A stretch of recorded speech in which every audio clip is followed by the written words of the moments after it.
I finally got my hands on the Laowa 25mm 2.5 to 5 times macro lens. In this video, I'm going to unbox it and give you my first impressions of it.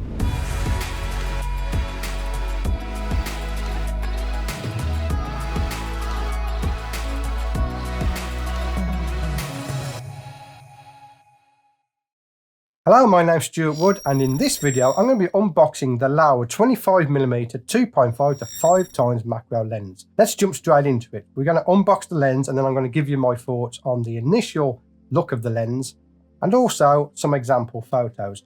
Now, just to be clear, Laowa have sent me this free of charge. I don't get to keep it, and Laowa don't get to have any input into this video. Now, I have already unboxed this once, but the audio messed up. And anyone who's been following the channel knows I've been having audio issues. I'm going to talk about that in the next video because I have fixed the audio issues, as you can hear. And I didn't spend any money on acoustic panels, which was fantastic. Anyway, let's get in and unbox this. So this lens is very, very small, considering the magnification that it does. So it's well packaged. I mean, not even Royal Mail is going to mess that up. But yeah, so there is the lens itself. Let's bring in the lens's main competitor, which is the Canon MPE 65mm lens. And there's two big differences between these two lenses. The Laowa goes from 2.5 times to 5 times. I'll talk about that and my gripe with that in a minute. And the Canon goes from 1 times to 5 times. So you have more of a range with the Canon. However, fully extended, the Canon is a hell of a lot bigger than the Laowa, as you can see.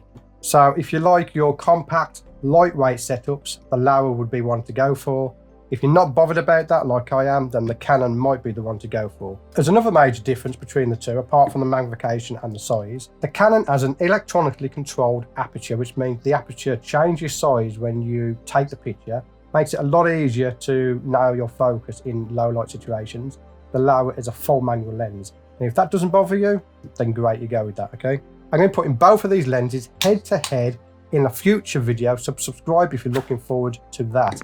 I'm going to be putting them together under certain circumstances like magnification, image quality, ease of use, all of that, and we'll see which one comes out on top.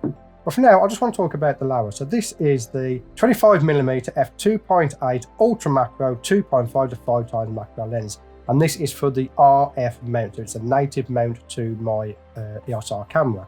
However, it doesn't have any electronic contacts at all. So when you look at the image afterwards, you'll just say unknown lens. And if you do go for a full manual lens that has no electronic capture, then make sure you turn on the option to release your shutter without a lens attached. Otherwise, you're going to get an error in your mirrorless camera. And I think that goes for most mirrorless cameras. There's an option in the menu to turn on shoot without a lens, because as far as the camera is concerned, there's no lens attached to your camera.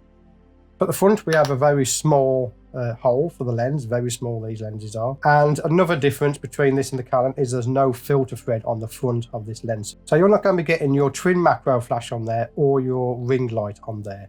Now, if I was to own this lens myself, what I would do is I would get 2 of these end caps, one for storage, one for use. And then I would put a hole in the front, glue some step-up rings onto there so I'm able to fit on any type of ring flash or twin macro flash on there. And you'd probably have to glue this part in place as well, but that's what I would do if it was my lens anyway, just to give me a little bit more versatility.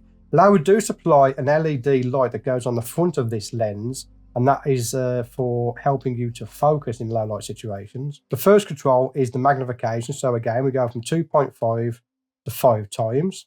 It has a manual aperture ring that goes from f2.8 to f22. It's a clickable one, so you can hear the click. And it has dead stops at 2.8, 4, 5, 6, 8. I'd say it's probably f11, it's not marked up, 16 and 22. Have you seen my new texture packs? I've released 2 new macro background texture packs. One is a dark and moody theme.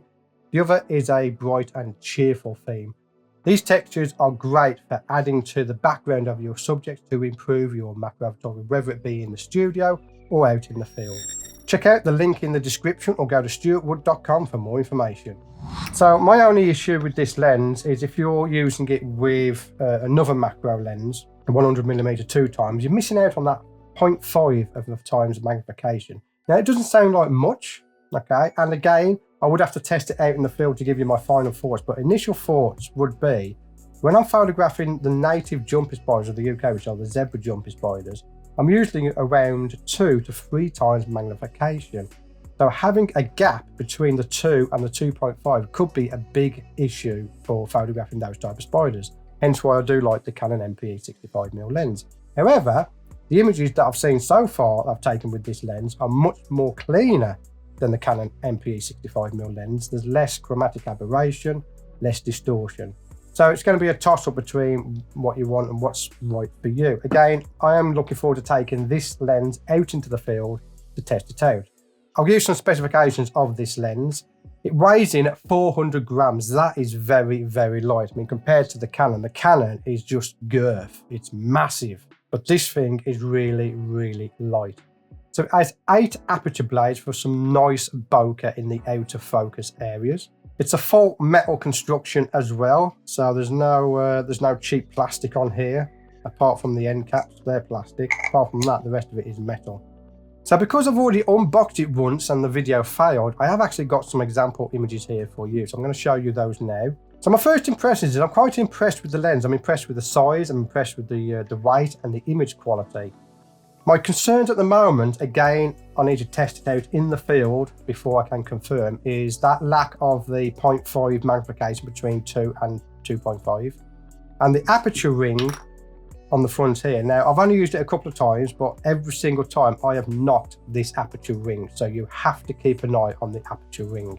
The other thing as well, if you're using a bonnet diffuser, is you've got to put it on further back behind the control rings, otherwise you're going to be knocking them. Apart from that, I am actually quite impressed so far, but that's where I shall leave it here. I want to thank you for getting to the end of this video. Let me know in the comments below if you're looking forward to the full review and me getting outside with this. We're going to do a macro adventure with this lens.